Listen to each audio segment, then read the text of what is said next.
굉장히 유능한 한 청년이 있었습니다. 입사시험 성적도 뛰어나고 그리고 실력도 있는 유능한 젊은이였는데 필기시험에 우수한 성적으로 합격을 하고도 면접에서만 10몇 번을 떨어졌답니다. 그는 생각하기를 자기가 면접에서 떨어지는 이유는 외모 때문이라고 생각을 했어요. 그래서 성형수술을 했습니다. 성형수술을 하고 본 첫 입사시험에서 필기는 물론이거니와 면접까지 아주 거뜬하게 합격을 했다고 합니다. 한마디로 인상이 좋지 않다는 이유로 꽤 오랜 시간 동안을 순환을 당한 셈입니다. 정말 억울하겠다고 생각되지 않으십니까? 그게 사실이라면 말입니다. 여러분 중에 혹시 인상이 안 좋아서 손해를 많이 본 분 계십니까? 아니면 인상이 좋아서 득을 많이 본 분은 혹시 계시지 않습니까? 처음 보았을 때의 그 인상, 그거는 그만큼 사실 중요하게 각인되는 것이기 때문이기도 하고 마음속에 있는 것들이 표정으로 드러나는 법이니까, 그러니까 외적인 상태와 외적인 모습과 마음의 상태가 아주 관계가 없다고 말할 것은 아니라서 면접을 볼 때 외모나 인상을 보는 것을 어느 정도는 이해할 수 있습니다. 또 그뿐만 아니라 말로 소통되는 건 못지않게 표정으로 소통하는 혹은 제스처로 소통하는 것도 얼마든지 있으니까 상대방은 말을 듣기 전에 얼굴을 보고 이미 그 사람이 어떤 마음의 상태인가를 이미 짐작하거나 아니면 가늠할 수도 있을 겁니다. 평소에 워낙 불만과 불평이 많아서 얼굴에 그것이 그대로 노골적으로 드러나고 있는 경우라면 당연히 그것 또한 본인이 책임져야 할 문제라고 볼 수도 있어요. 하지만 그럼에도 불구하고 이 표정이나 제스처를 통해서 소통되는 것에는 오해의 소지가 많다는 것을 전제할 때 우리가 그것에 의해서 한 사람을 평가하는 것, 그리고 그러한 일들 때문에 억울한 사람들이 제법 많이 생길 수 있다는 바로 그 가능성 때문에 면접에서 외모나 첫인상에 무게를 두는 것은 굉장히 위험합니다. 그것에 의해서 한 사람의 가치를 결정해서는 안 된다는 말이죠. 오해가 많기 때문에 그렇습니다.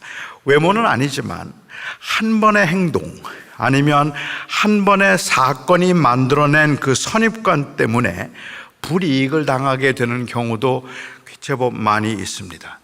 원래는 그런 사람이 아니었는데, 그런데 그 한 번의 실수 때문에 아니면 그 한 번의 사건 때문에 두고두고 사람들은 그 사람은 그런 사람이라고 그렇게 평가하거나 판단하는 경우도 참 억울하겠다 싶은 생각이 들어요. 이것보다 더 억울한 경우는 말입니다, 자기에게는 전혀 그런 악한 의도가 없었음에도 불구하고 어떤 사람들이 만들어낸 자기의 한 말이나 행동을 오해해서 만들어낸 그 선입관 때문에 피해를 보게 되는 경우는 더 억울합니다. 내가 실수해서 그렇다면 그렇겠는데 나는 실수한 것도 아닌데 그냥 사람들이 내가 했던 말을 오해하거나 나를 별로 좋아하지 않았기 때문에 만들어낸 선입관을 가지고 사람을 판단한다면 그거는 정말로 억울한 일일 수 있겠다 싶어요. 성경에 나오는 인물들은 어떨까요? 사실이나 아니면 정황을 우리는 정확히 알고 있지도 않으면서, 그리고 그 의도가 확실치 않음에도 불구하고 성경에 기록되어 있는 그 몇 가지 사건 또는 그들이 했던 그 말들에 의해서 예수님의 기질을 파악하고 성격을 파악하고, 심지어는 요즘에는 예수님의 제자들의 MBTI까지 나왔어요. 그래서 그 예수님의 제자들은 이런 부류의 사람일 것이라고 그렇게 판단하는 것은 어떻습니까?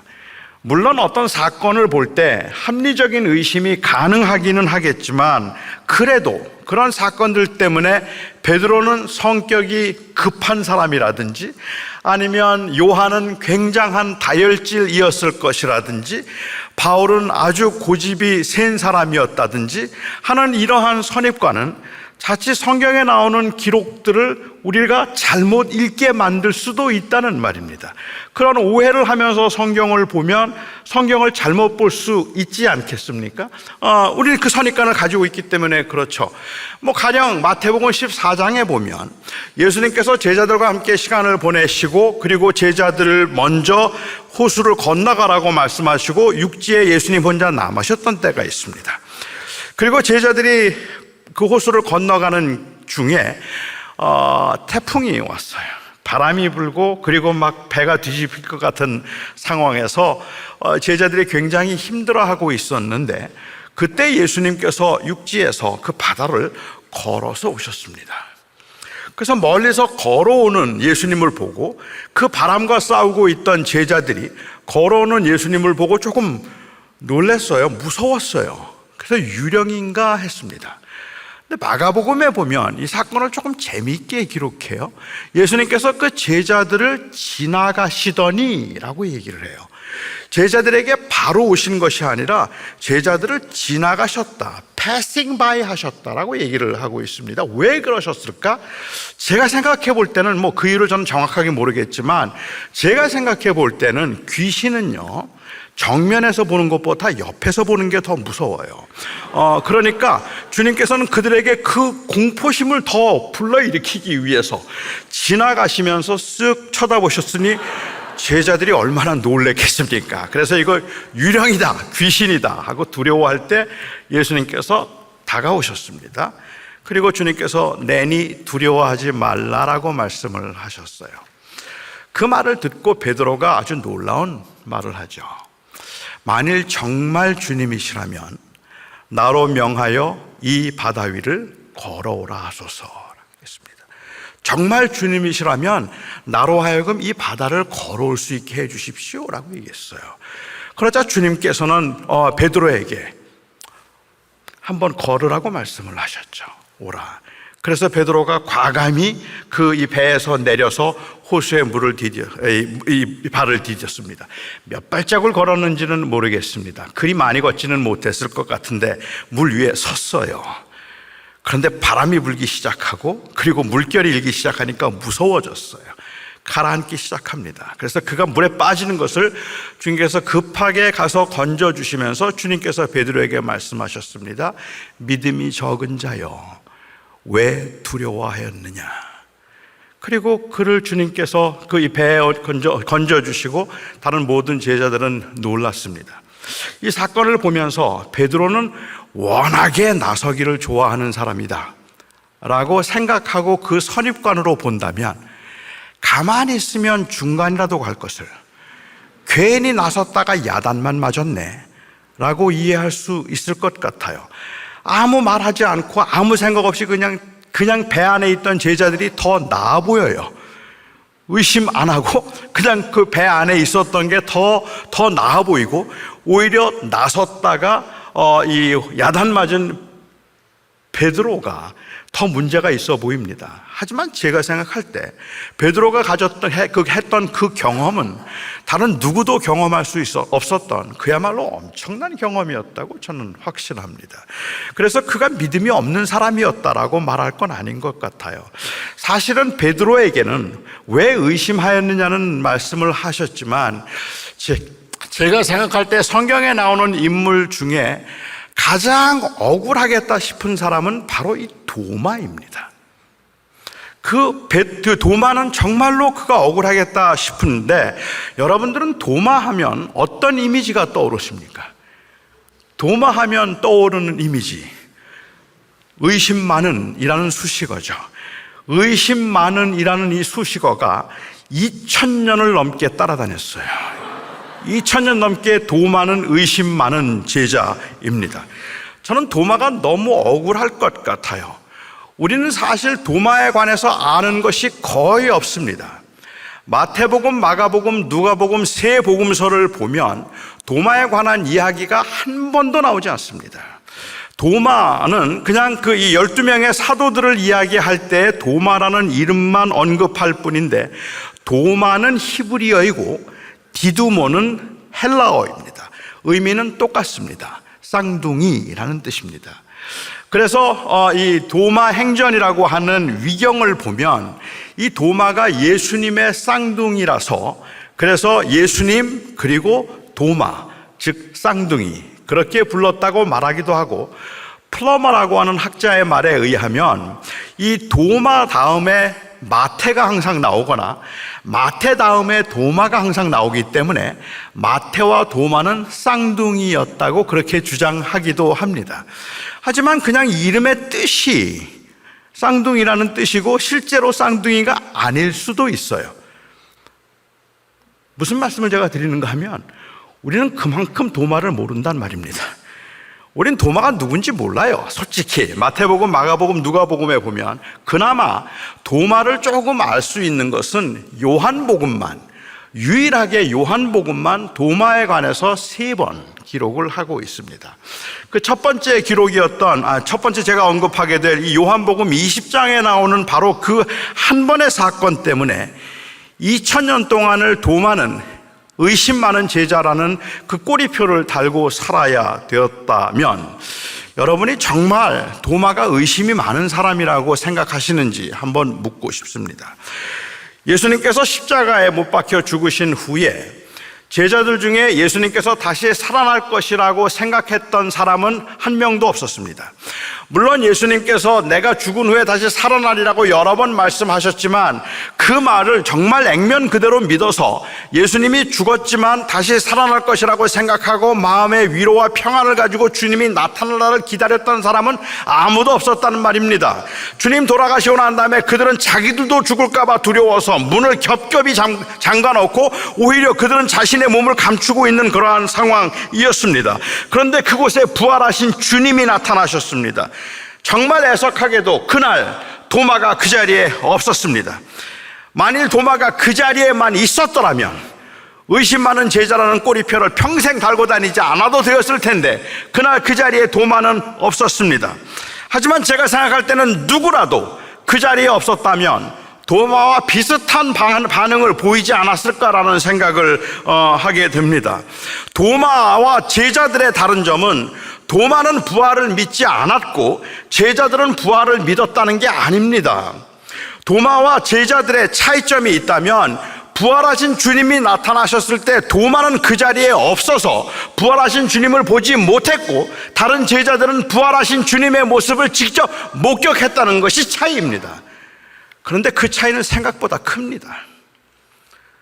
실제로 부활하신 주님의 모습을 볼 수만 있었다면, 그렇다면 그 모습은 그것은 그들의 삶에는 획기적인 변화를 일으킬 만한 엄청나게 중요한 사건이기 때문에 그렇다는 말이죠.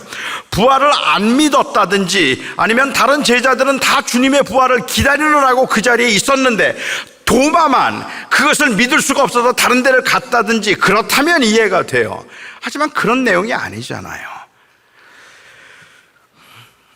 다들 헛개비 받겠지.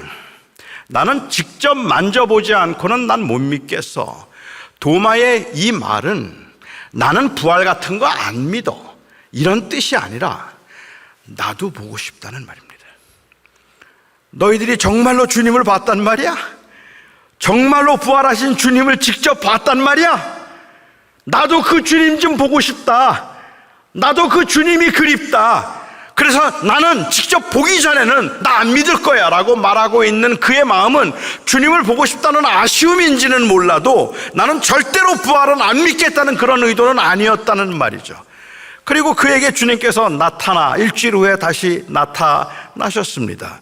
그리고 그에게 말씀하시기를 너는 보지 않고 믿는 자가 오히려 복되도다. 의심했다고 책망한 기록이 한 번도 없어요. 예수님이 오히려 그에게 말씀하시기를 왜 의심했느냐라든지 너는 그것도 못 믿느냐든지 그런 말씀을 하시는 것이 아니라 오히려 그 본문의 그 내용에서 보면은 주님은 도마를 책망하시는 일이 없어요. 오히려 와서 한번 만져보라. 그러면서 주님께서 하셨던 말씀이 보고 믿는 자보다 보지 않고 믿는 자가 복되다 말씀하셨습니다. 이 말씀이 제가 생각할 때는 이 요한복음에서는 굉장히 중요한 말씀이겠다고 생각합니다. 제가 그렇게 생각하는 이유는 요한이 요한복음을 쓸 당시만 하더라도 예수님의 부활한 몸을 직접 목격한 사람은 이제 요한 한 사람이었을 수도 있습니다. 다른 제자들 다 세상을 떠났고 마지막 생존하고 있는 유일한 제자였던 그 요한. 그래서 교회는 말할 수 있겠죠. 당신은 주님 봤잖아. 그런데 우리는 주님 본 적 없거든. 그런 그 교회를 향해서 이 사건을 통해서 주님께서 하고 싶었던 말씀은 보지 못했지만 그렇지만 믿는 것이 복되다 하는 그 말씀을 해주시기 위한 의도였지, 요한은 문제가 많은 제자였다는 이야기를 하기 위한 건 아니었겠다 싶은 거죠. 요한이 소개하고 있는 도마에 관한 또 다른 한 사건은 요한복음 14장에 나오는 기록된 사건입니다. 그때도 주님께서는 말씀하시기를 너희는 아무것도 걱정하지 말라. 내가 너희를 위하여 처소를 예비하러 가노니 처소를 예비하면 내가 와서 너희를 나 있는 곳으로 데리고 가리라 라고 말씀을 하셨어요. 내가 가려고 하는 그곳을 너희가 알고 있다. 가는 그 길을 너희가 잘 알고 있다라고 말씀을 하셨습니다. 사건의 전말을 다 알고 있는 저희들은 이 말씀이 이해가 됩니다. 무슨 말씀인지. 주님께서 십자가에 죽으시려고 하는구나. 그리고 이제 하늘에 오르셨다가 다시 승천하셔서 우리들을 그곳으로 데려가시겠구나. 사건을 다 알고 있는 저희들은 그렇게 어렵지 않게 이 말씀을 들을 수 있을지 모르겠지만 당시 제자들은 아무것도 이해가 안 돼요. 내가 이제 곧 처소를 예비하러 간다? 제자들이 주님 3년 동안 따라다니면서 제일 힘들었던 게 뭘까요? 의식주 문제 아니겠습니까? 늘 잘 곳이 없었어요. 늘 먹을 것을 따로 집이 없어서 늘 그렇게 유리하듯이 살아야 됐던 그 제자들의 입장에서 3년 동안 사역을 하고 이제 좀 정착하면 좋겠는데 어디엔가 정착해서 사역을 해도 되겠다 싶은 그러한 때에 주님께서 내가 처소를 예비하겠다고 말씀하시면 그럼 당연히 큰 맨션을 하나 준비하시려는가 보다, 그래서 우리가 거기에 가게 되는가 보다라고 생각하지 않겠습니까? 그게 당연한 거잖아요. 그러니까는 그 도마도 그렇게 생각을 했던 거죠. 그리고 그 길을 안다고 말하니까 도마가 말합니다. 주님이 어디로 가시는지 모르는데 그런데 그 길을 어떻게 알겠습니까? 이 질문 때문에 도마의 의심 많음이 또 마치 확인된 것 같아요. 그냥 가만히 있지. 몰라도. 도마만 몰랐던 거 아니거든요. 빌립도 몰라서 아버지 좀 보여주세요라고 이야기를 했고, 그리고 가룟이 아닌 유다도 주님이 무슨 말씀하시는지 몰랐어요. 제자들 아무도 몰랐어요. 그런데 도마가 먼저 그 길을 모르는데, 우리가 어디로 가시는지 모르는데 그 길을 어떻게 합니까? 라고 물었단 말입니다. 그 바람에 오히려 제자들, 우리는 생각할 때 도마가 너무 의심이 많아, 너무 많이 따져, 뭔가 자꾸만 그냥 믿으면 될 걸 무조건 믿지 않고 그렇게 자꾸 따져라고 그에 대한 그 이미지에, 잘못된 이미지에 부채질을 하게 되는 것인지도 모르겠다는 생각이 들어요. 이 사건이 그냥 가만히 있으면 중간이라도 갈 텐데 괜히 쓸데없이 질문했다, 망신당한다, 뭐 그런 교훈이라면 오케이, 그럴 수 있겠다는 생각이 들기도 합니다. 하지만 이 사건이 도마의 습관이나 도마의 기질이나 도마의 성품을 말해준다고 본다면 그건 아니겠다는 생각이 들어요. 맞습니다. 전 지금 도마를 변호하고 있는 겁니다. 도마가 의심하는 사람이라는 의미 아니라고 말씀을 드리고 싶은 겁니다. 우리는 도마를 너무 잘 모르면서 아는 것처럼 말하고 있는 건 아닐까라는 생각을 드리는 겁니다. 아무 말도 하지 말고 그냥 주님 말씀하시는 대로 하는 것, 몰라도 그냥 아는 척 하는 것, 단체로 활동할 때는 혼자 개인 활동을 하지 말아야 된다는 것, 뭐 이런 이야기들을 한다면 모르겠어요. 하지만 이런 사건들 때문에 도마가 믿음이 없다고 보는 것은, 의심이 많았다고 보는 것은 조금 문제가 있다는 생각이 드는 거죠. 오늘 본문 사건은 어떨까요? 세 번째, 마지막 기록되어 있는 유일한 사건입니다. 나사로가 병들었다는 소식을 주님이 들으셨습니다. 그리고 주님께서 말씀하시기를 그 병은 죽을 병이 아니라 라고 말씀하셨어요. 제자들은 주님께서 그렇게 말씀하시니까 그런 줄 알았습니다. 그래서 나사로의 일은 까맣게 잊고 있었는데 이틀이 지나고 난 후에 주님께서 제자들에게 말씀하시기를 유대 땅으로 가자고 말씀을 하십니다. 제자들은 굉장히 당황스러웠습니다. 왜냐하면 예수님과 제자들이 유대 땅을 떠날 당시에 예수님이 하도 아슬아슬한 말씀을 많이 하셔서 유대 지도자들이 예수님을 돌로 쳐서 죽이려고 했어요. 예수님을 돌로 쳐서 죽이려고 했기 때문에 도망 나왔거든요. 그렇게 도망 나와서 피신을 해서 그래서 지금 멀리 떨어져 있는데 마침 나사로가 병이 들었다는 소식을 들은 거예요. 그리고 주님께서 그거 죽을 병 아니야, 그냥 죽을 병 아니다 라고 그렇게 말씀을 하셨기 때문에 제자들은 주님이 지금 이 상황에서는 거기에 들어갈 수가 없으니까 안 들어가려고 하시는구나 라고 이해하지 않았겠습니까? 그런데 이틀이 지나고 난 다음에 가자 그러시는 거예요. 제자들이 당황스러웠겠죠. 주님 아직 위험합니다. 거기 가면 안 됩니다 라고 생각하고 있었던 겁니다. 그래서 제자들이 주님께 말하잖아요. 얼마 전에도 유대인들이 선생님을 돌로 쳐서 죽이려고 하지 않았습니까? 그런데 거기를 왜 또 들어가려고 하십니까? 그때 주님께서 말씀하시기를 나사로가 잠이 들었기 때문에 내가 가야 되겠다라고 말씀을 하셨습니다. 요한복음을 보면 자주 볼 수 있는 특징인데요. 주님과 대화하는 건 답답합니다. 주님은 요한복음에서는 한 번도 그냥 바로 말씀하시는 법이 없어요. 내가 주는 물을 마시는 자는 영원히 목마르지 아니하리라. 그래요, 그 물 저 좀 주세요. 사마리아 여인이 말하죠. 내가 말하는 물은 내가 말하는 물이 아니니라. 처음부터 그렇게 말씀하셨더라면 그런 질문도 하지 않고 그냥 편하게 대화가 진행될 텐데 꼭 주님께서는 심오하게 말씀을 시작하셔서 제자들과 대화를 나누다 보면 제자와 주님의 대화가 동문서답인 경우들이 요한복음엔 아주 자주 나오는데, 그런데 여기에서도 마찬가지인 겁니다. 베드로가 잠들었다 그러니까 이제 나사로가 잠들었다고 하니까 당시에 제자들의 입장에서는 주님이 그 병이 죽을 병이 아니라고 했던 건 알고 나사로가 아프다는 것도 알고 있었는데 그가 잠들었다고 하니까 제자들이 말하잖아요. 너무 당연한 반응 아닙니까?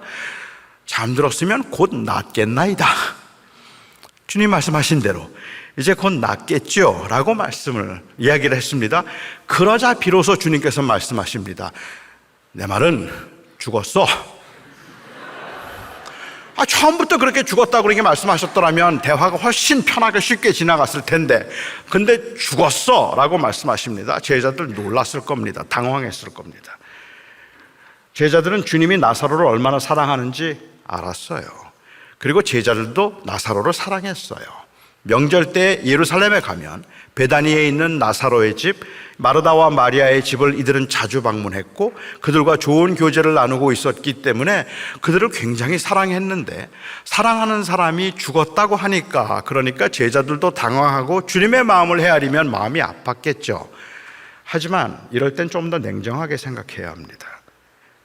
만일 나사로가 죽었다면 더욱 들어갈 일이 없습니다. 나사로가 지금 죽었는데 그런데 왜 들어갑니까? 그 위험한 곳을. 오히려 지금은 냉정하게 생각하고 들어가지 않는 게 나을 겁니다. 지금 들어가시는 거 아닙니다. 마르다와 마리아도 충분히 이해할 겁니다. 지금은 너무 위험한 상황이기 때문에 오히려 가시면 안 됩니다. 아픈데 살리러 간다고 말씀하시면 그러면 그거는 위험하지만 한번 해보겠지만, 이미 죽었다면 그러면 갈 일이 없잖아요. 우리가 영화를 보더라도 그런 경우들 많지 않습니까? 좀 답답하기도 하고 안타까운 장면들, 우리 청년들이 보기에는 좀 이해가 안 되는 그러한 장면들 중에 하나가 그런 걸 텐데, 뒤에서 적군이 쫓아오고 그리고 도망을 가다가 사랑하는 사람이 총에 맞아서 쓰러져서 죽어가는 거예요. 그렇게 죽어가는 사람을 붙들고는 너무 당황해서 그를 붙들고 막 울고 있는 겁니다. 옆에 있는 모든 사람들이 빨리 가지. 그런데도 계속 그 총 맞고 지금 움직이지도 못하고 마지막 숨을 거두고 있는 사람을 붙들고, 그리고 마침내 숨을 거두고 난 다음에 뒤에서는 쫓아오는데 그 사람을 붙들고 막 울고 있는 거예요, 계속해서. 그런 모습을 보면 답답하지 않습니까? 아니, 뭐 살았다면 안고라도 가겠지만 죽었는데 아프지만, 마음이 아프지만 이제는 빨리 가는 게 좋잖아요. 더 답답할 때가 언제죠? 더 이해가 안 될 때가, 아무 힘도 없으면서 느닷없이 내가 저것들을 가만 안 두겠어 그러고 적진으로 뛰어드는 모습을 보면, 아니 도대체 왜 저래야 되지? 지금 그럴수록 냉정하게 생각하고 빨리 그 자리를 피하는 게 맞는 거지, 거기에서 지금 내가 거기에 뛰어들겠다고 말하는 거는 맞는 게 아닌 것처럼 보여진단 말입니다. 예수님이 지금 그렇게 말씀하시는 거잖아요. 나사로가 죽었다는 이야기를 듣더니 주님께서 우리 가자고 말씀을 하시는 겁니다. 제자들의 입장에서는 이해가 안 되는 부분이죠. 주님 지금 가시면 안 됩니다. 지금은 주님의 심정 충분히 이해하겠습니다. 저희도 마음이 아픕니다. 하지만 나사로는 이미 죽었습니다. 나사로님이 지금 주님께서 가셔도 그가 죽은 지가 이미 나흘이 되었으니까, 유대인들의 그들이 가지고 있던 생각대로 한다면 나흘이면 그 영혼도 떠납니다. 그러니까 주님께서 하루 길을 걸어오시고 그가 아프다는 이야기를 듣고 이틀을 기다리셨다가 다시 가신다면 나흘째가 되면 장사 다 지냈고 장례 다 끝났고 이미 무덤에 들어갔고 영혼은 떠나버렸고 더 이상 아무것도 할 게 없습니다. 그런데 그 위험한 곳을 왜 들어가려고 하십니까? 이게 모든 제자들이 하고 싶었던 이야기일 겁니다. 그런데 주님께서 사실 내가 기다렸던 것은 너희들로 하여금 믿게 하기 위함이다. 주님은 그가 죽기를 기다리셨다고 말씀하셨어요. 나사로의 죽은 나사로를 살리신 사건은 예수님의 부활을 예고하는 사건입니다. 예수님의 죽으심과 부활을 예고하는 사건이기 때문에 요한복음에서는 굉장히 중요한 사건이죠. 사실은 내가 그가 죽기를 기다렸다. 죽은 그를 살려야 너희들에게는 진정한 위로와 소망이 되기 때문에 그런 거야. 나도 곧 죽을 것이지만 나도 다시 사흘 만에 다시 살아날 것임을 너희로 하여금 믿도록 하기 위해서 내가 준비한 사건이었어. 그런 뜻이었다고 볼 수 있을 것 같아요. 주님이 무슨 말씀을 하시는지 사실은 제자들은 잘 몰랐을 겁니다. 제가 여러분들에게 설명드리는 이만큼 그들이 이해하기는 어려웠을 것 같아요. 한 번도 경험한 적이 없으니까. 그런데 이거 원래 너희들을 위해서 계획한 일이었어 라고 말을 했을 때 도마가 보인 반응이 정말로 뜻밖이었습니다. 도마가 말합니다. 우리가 주와 함께 죽으러 가자. 여러분은 이 말에서 어떤 느낌이 드십니까? 우리가 주와 함께 죽으러 가자.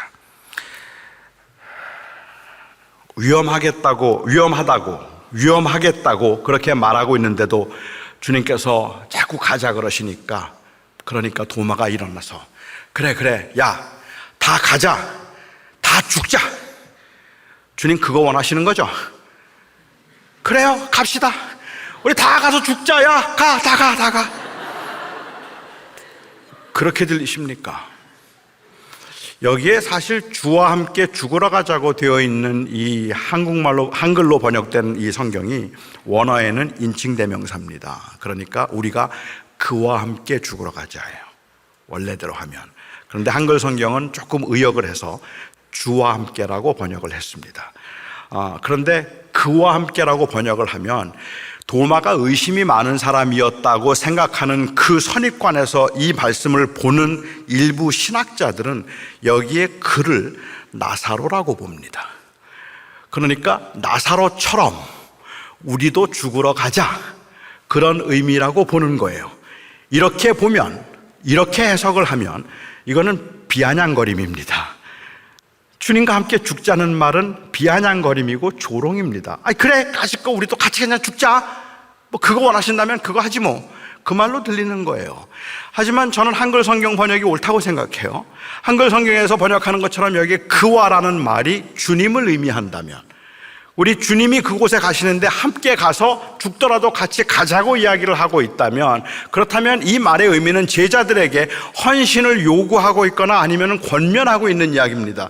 주님 말씀하시잖아, 하나님이 이미 계획하신 일이라니까 우리가 믿고 주님과 함께 죽을지언정 주님과 함께 죽으러 가자. 우리 주님 따라가자 하는 그 말을 하고 있다고 볼 수 있다는 말이죠.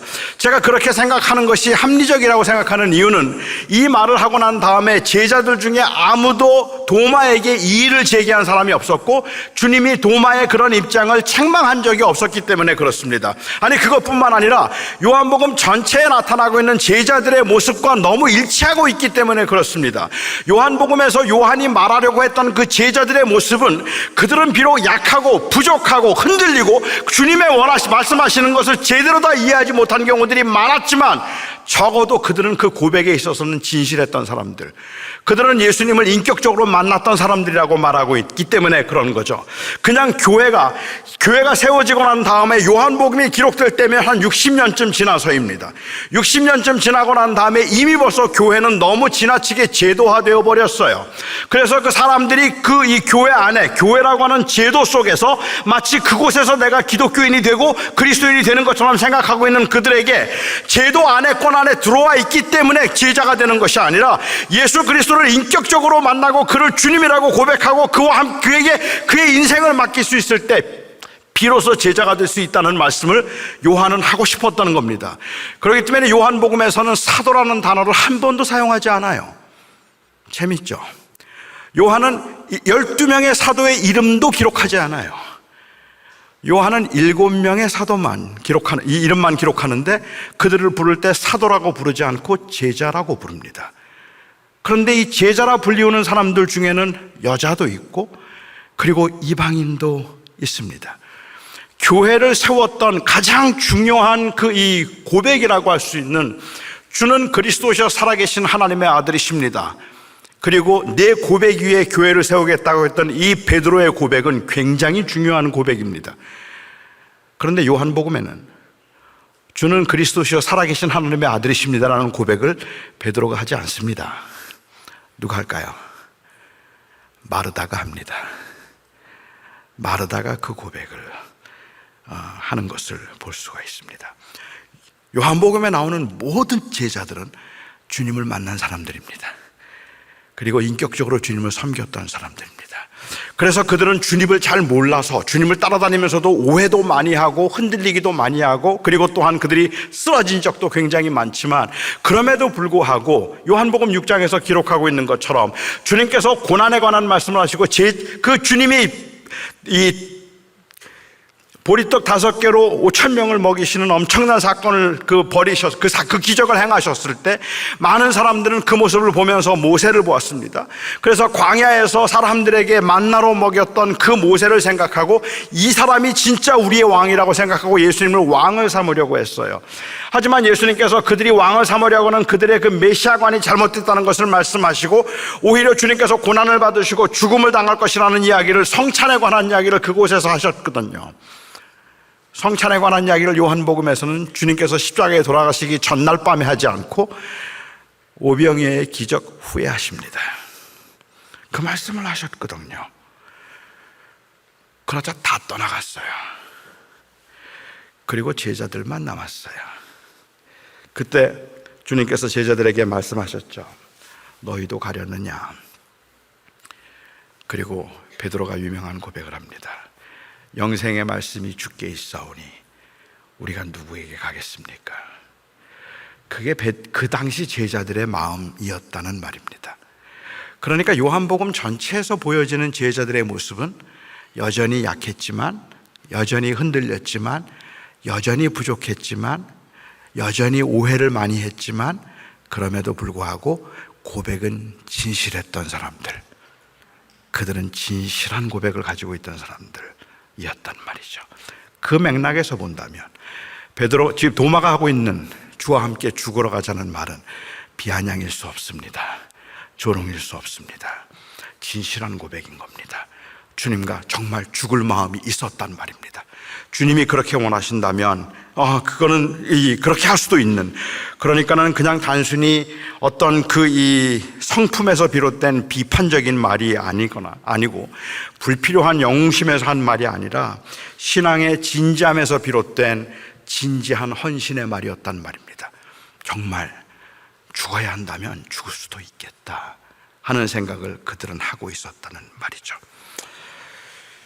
저는 비록 상황과 환경이 다르기는 하겠지만 제자됨의 심각성에 있어서는 우리에게 요구되는 것도 크게 다르지 않을 거라고 생각합니다.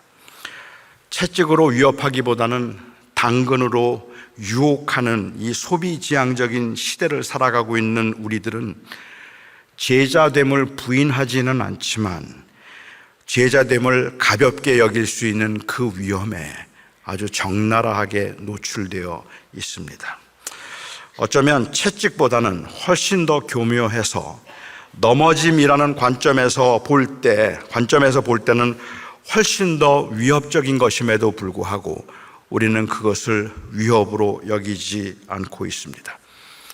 그 유혹이 위험하지 않아서가 아니라 제자됨을 가볍게 생각하고 있기 때문에 그렇습니다. 이 고백이 그만큼 진지하지 않기 때문에 그렇다는 말이죠. 예수님을 믿는다는 말을 그냥 믿는다고 지적으로 동의함으로 내가 천국에 들어갈 수 있는 입장권을 하나 공짜로 얻었다고 생각해서 그 이상의 희생을 불편하게 여기는 기독교인들이, 명목상의 교인들이 너무 많아졌다는 말입니다.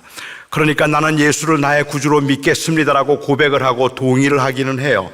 하지만은 그 고백에 진지함이 별로 없다는 말이에요. 내가 예수를 나의 구주로 믿는다는 말에는 사실은 어떤 희생과 어떤 희생이 오더라도, 어떤 위험이 다가오더라도 나는 예수 그리스도의 주되심을 부인하지 않고 살아갈 것입니다라는 그 단호함과 그 결연함이 있어야 되는데, 오늘날은 그냥 그렇게 믿는다고만 말하면 된다고 생각하는 하나의 일종의 동의라고만 생각을 하는 거죠.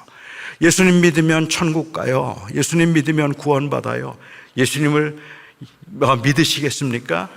글쎄요, 난 그거 잘 모르겠는데 Just say yes. Then you will have eternal life. Say yes. 이건 공짜예요, 공짜. This is free. Say yes. Yeah. 형제님 축하합니다. 오늘 구원받으셨습니다. 무슨 뜻인지도 몰라요. 그래서 나는 그냥 믿는다고 말함으로 천국 들어가는 입장권을 공짜로 받았다고 생각해서 뒷주머니에 차고, 그리고는 내 마음대로 사는 거예요. 내가 원하는 대로 사는 거예요. 제자답지 않게 살아도 상관이 없어요. 나중에 주님 앞에 섰을 때 주님께서 어떻게 왔느냐고 말하면 짜잔, 나 세례 받았잖아요. 나 그때 I said yes. 그러면 구원을 받을 수 있을 거라고 생각하는 이 가벼움이 저는 오늘날 심각한 문제라고 생각을 한다는 말입니다. 제가 목회할 때 경제적으로 굉장히 안정되고 그리고 여유 있는 교인이 계셨어요. 시간적으로도 여유가 많았던 분이셨습니다. 사회적으로도 그렇고 아주 안정된 직업을 가지고 충분히 성공했다고 말할 만한 분이에요. 근데 교회 모임에 성실하게 참석을 하셨어요. 그럼 빠지지 않고 교회 모임에 오시고 믿음의 고백도 있었습니다. 믿음의 고백도 있어서 항상 신앙 고백을 가지고 있었던 분이에요. 제가 한 번은 그분께 선교 같이 하자고 부탁을 드린 적이 있어요. 우리 선교하는데 함께 해주시면 좋겠습니다. 그랬더니 그분의 대답이 단호했습니다. 아니요, 저 못합니다. 아시잖아요. 저 나이롱 신자입니다. 그래요. 그분은 자신의 그 헌신할 수 없을 만큼 세상의 것들에 대한 유혹이 커서 오는 그것들에 대한 안타까움과 그리고 내 믿음이 없다는 사실로 인한 이 안타까움 또는 아쉬움이 있어서 이 말을 한 것이 아니라, 난 나이롱 신자예요. 이 말은 나는 그냥 믿고 천국에 가는 것으로 만족하기로 했으니까 더 이상 나보고 뭐 하라 그러지 말라는 뜻이었어요. 이제 이거면 됐으니까 나보고 뭐 이거 해라 저거 해라 선교하라 말하지 말라는 뜻이에요. 그러면 나 교회 떠나겠다는 거예요. 나는 구원 받았다고 생각하고 충분히 교회 참석하는 것만으로 되었다는 그러한 의미입니다. 의심 없이 믿어야 된다고 열변을 토하고 도마는 의심이 많은 제자였다고 성토하지만, 의심 없는 믿음이란 결국은 아무런 위험도 요구하지 않는 지적인 동의일 뿐이고, 목숨을 걸 만큼 제자됨을 전혀 중요하지 않게 생각하고 있는 것, 이것이 오늘날 교회의 문제입니다. 우리에게 이런 진지함과 확신이 없이 믿음을 말한다면 의심 없는 믿음은 결국은 자기의 안녕과 성공을 위해서 흐트러지지 않는 일종의 정신 통일을 의미할 뿐입니다. 주님의 말씀을 제대로 이해하지 못했고 불안하고 두려웠지만 주님의 제자들은 제자됨에 진실했습니다. 그리고 도마도 예외는 아니었습니다.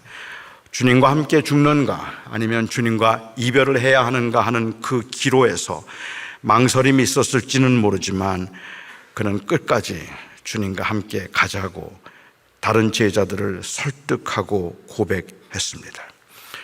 오늘날 교회는 어떻습니까? 오늘날 교인들은 어떻습니까? 아니, 우리는 어떻습니까? 어쩌면 우리는 그다지 크지 않은 일임에도 주님을 떠나고 싶고 원망하고 싶어 하는지도 모릅니다. 주님을 내가 믿는다고 해서 내가 참아야 한다는 것이 견딜 수 없이 화가 납니다. 이렇게 고생할 거면 내가 도대체 왜 주님을 믿는가 싶기도 합니다. 저와 여러분이 처해 있는 이 상황에서도 우리의 믿음을 흔드는 일들이 끊임없이 발생하기 때문에 사실 우리에게도 이 정당하고 진지한 신앙의 고백이 필요합니다. 비록 실제로 주님과 함께 십자가에 죽은 사람은 아무도 없었어요. 그러니까 도마는 주님의 계획을 몰랐어요. 하지만 도마의 그 고백과 마음은 진실해서 주님과 죽을 마음도 있었더라는 말입니다. 도마가 사도 중에 최고의 지도자가 될 만큼 영향력 있는 사람 아니었지만 그는 다른 제자들에게 우리도 주님과 함께 죽으러 가자고 말할 만큼 진지하게 그의 신앙을 표명할 수 있었습니다. 내가 살아도 주를 위하여 살고 죽어도 주를 위하여 죽나니 나는 사나 죽으나 주의 것이라는 그 고백의 진지함이 저는 오늘날 교인들에게 교회에 필요하다고 생각합니다. 우리의 이 고백을 가능하게 만드는 것이 바로 예수 그리스도의 의입니다. 그리스도의 은혜입니다. 하지만 헌신에 의해서 제자가 되는 게 아니라는 말, 결국은 주님의 은혜 때문에 우리가 제자 되었다는 말은, 이 말은 그래서 헌신을 하지 않아도 된다는 뜻은 아닙니다. 저는 제가 목회를 하면서 우리는 전인적인 그리스도인이 되어야 된다는 말을 수없이 많이 했습니다.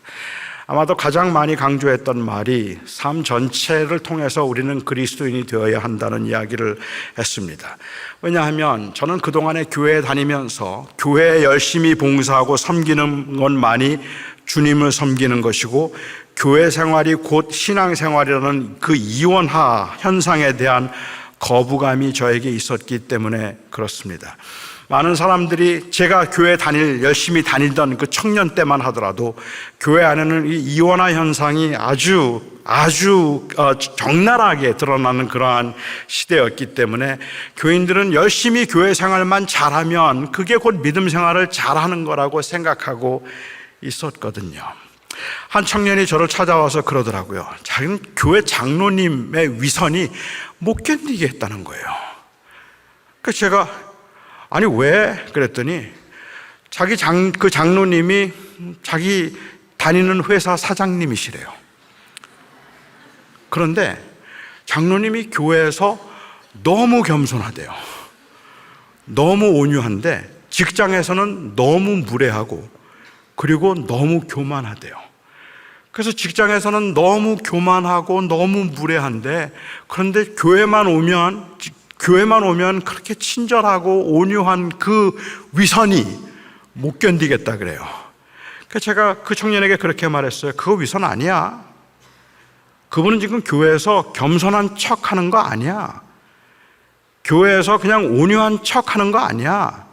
진심으로 겸손하고 진심으로 온유한 거야. 그리고 직장에서는 진심으로 교만하고 진심으로 무례한 거야. 그분은 교회는 그래야 된다고 생각하고 직장은 그래야 된다고 생각하고 있는 이 신학적 오리엔테이션에 문제가 있는 거죠. 그래서 세상에서는 그렇게 교회처럼 하면 큰일 나요. 하지만 교회면 누구나 다 착해요. 교회 오는 사람들은 누구나 다 겸손해요. 왜냐하면 교회는 그런 곳이니까. 하지만 세상은 그러면 망해요.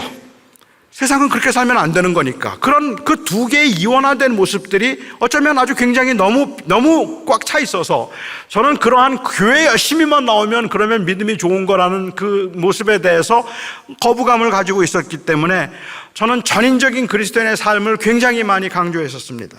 제가 목회를 하던 곳에 젊은이들이 많이 있었어요. 30대 젊은 부부들이 많이 있었는데 제가 그 젊은 부부들에게 한 번은 설교를 한 적이 있었어요. 아이들이 티네이저거나 아니면은 초등학교 학생, 자녀를 둔 부모들은 수요 예배 나오지 말아라 그랬어요. 집에서 아이들과 함께 시간을 보내라. 거기가 바로 사역의 현장이다. 그러니까 교회에 나오는 것보다 삶의 현장에서 제자로 살아내는 게 중요하기 때문에 수요일 날 교회 나오지 말고 오히려 가정에서 아이들과 가족들과 함께 시간을 보내라. 가족의 자녀들이 더 필요하다 이렇게 얘기를 했거든요. 너무너무 좋아요. 그리고 진짜 안 나와요. 수요일 날 다 안 나왔어요. 그런데 한 몇 달쯤 지나고 난 다음에 우리 자매가 저한테 컴플레인을 하는 거예요. 목사님 왜 그렇게 말했느냐 그래요. 아니 뭐 내가 틀린 말 했나? 맞는 말이잖아. 그랬더니 아니에요. 목사님 그렇게 말하지 말았어야 돼요. 왜? 그랬더니 저희 남편이 그전에는 수요일 날 교회 나왔어요. 그런데 요즘은 목사님이 교회 안 나와도 된다고 말한 다음부터는 집에서 게임만 해요. 그래요. 제가 좀 놀랐어요. 난 게임하란 말 한 적 없는데 아이들과 함께 시간을 보내고 아이들 숙제 봐주고 아이들과 놀아주고 아이들을 제자 삼는 이 일을 하는 것 내가 그거 하라 그랬지 놀라 그러지 않았는데 그런데 교회 나오지 않아도 된다고 말했더니 오히려 가정에서 삶 전체를 주님께 드리라고 말했더니 이 말의 의미를 아무것도 드리지 않아도 된다는 말로 이해를 하는 거예요. 그래서 저는 전인적인 삶, 예배는 곧 삶입니다. 너무 맞는 말이잖아요.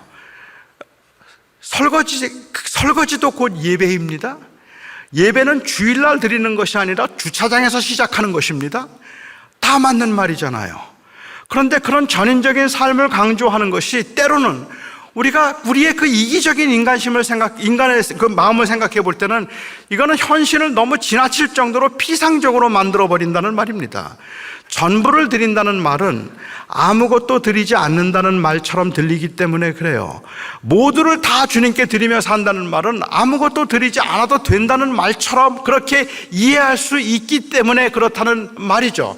그러니까 우리가 교회에 꼭 나오지 않고 그냥 밖에서 예배를 한다든지 굳이 교회 나오지 않고도 믿음 생활을 잘할 수 있지 않겠습니까? 라고 말하면 신학적으로 삶 전체가 곧 예배이고 성전은 교회가 아니라 예수님이 계시는 곳이라는 말이 너무 맞는 말임에도 불구하고 그런데도 불구하고 그것은 우리의 헌신을 최소화시키려고 하는 이 소비지향적인 사회에서 지극히 개인적인 그러한 그 현상에서부터 발생되는 가난화를 오히려 조장하는 것처럼 보여서 아쉽다는 생각이 든다는 말입니다. 오래된 이야기이긴 한데요. LA에 사는 한 청년이 샌프란시스코에 사는 자매를 좋아했어요. 그 당시에는 손편지를 쓸 때인데 너무 좋아했어요. 굉장히 보고 싶었어요. 근데 이 먼 장거리, 멀리 두고 연애를 하는 건 이렇게 쉬운 일이 아니니까 편지를 쓰면서 이 청년이 자매에게 이 편지를 썼습니다. 조금 내용은 오글거리는데 참았고 들어주시면 고맙겠습니다. 너무 보고 싶습니다. 매일 생각이 납니다. 너무 보고 싶습니다. 만일 당신과 나 사이를 바다가 가로막는다면 나는 헤엄을 쳐서 가다가 그냥 물에 빠져 죽더라도 헤엄을 쳐서라도 수영을 해서라도 당신께 가고 싶습니다. 당신이 너무 보고 싶습니다. 당신과 나 사이에 맹수가 가로막는다면 나는 피투성이가 될 때까지 맹수와 싸워서라도 당신께 갈 것입니다. 당신이 보고 싶습니다. 만일 당신과 나 사이에 사막이 가로막힌다면 나는 기어서라도 사막을 건너 기어코 당신께 갈 것입니다. 당신이 너무 보고 싶습니다. 이번 목요일 비만 오지 않는다면 제가 꼭 당신께 가겠습니다. 맹수도 겁이 안 나고요. 바다도 겁이 안 나고요. 사막도 겁이 안 나는데 비는 겁나요. 왜요? 비는 진짜니까. 비는 현실이니까. 저는 이것이 참을 수 없는 피상적 헌신의 그 가벼움이라고 생각을 합니다. 전부를 드리는 건 하나도 어렵지 않은데 11조는 조금 곤란해요.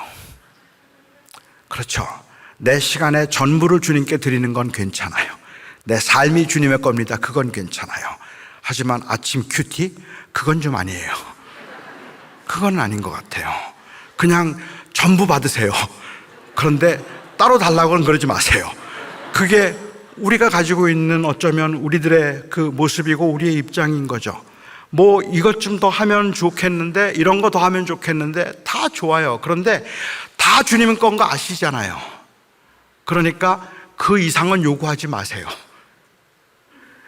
저는 이 고백의 피상성이 오늘날 꽤 많은 사람들에게 있어서는 사실은 고백을 한다고 말하지만 우리가 가지고 있는 이 소비자적 개인주의를 그냥 합리화시키고 있는 그 모습밖에는 아무것도 아니라는 생각이 들어서 오히려 우리는 전부를 드리겠다고 생각하는 사람일수록 치열하고 아주, 그리고 더 냉정하게 지금 내가 주를 위해서 무엇을 해야 되는가를 생각해야 될 때가 되지 않았는가라는 생각을 한다는 말입니다. 그게 중요하죠.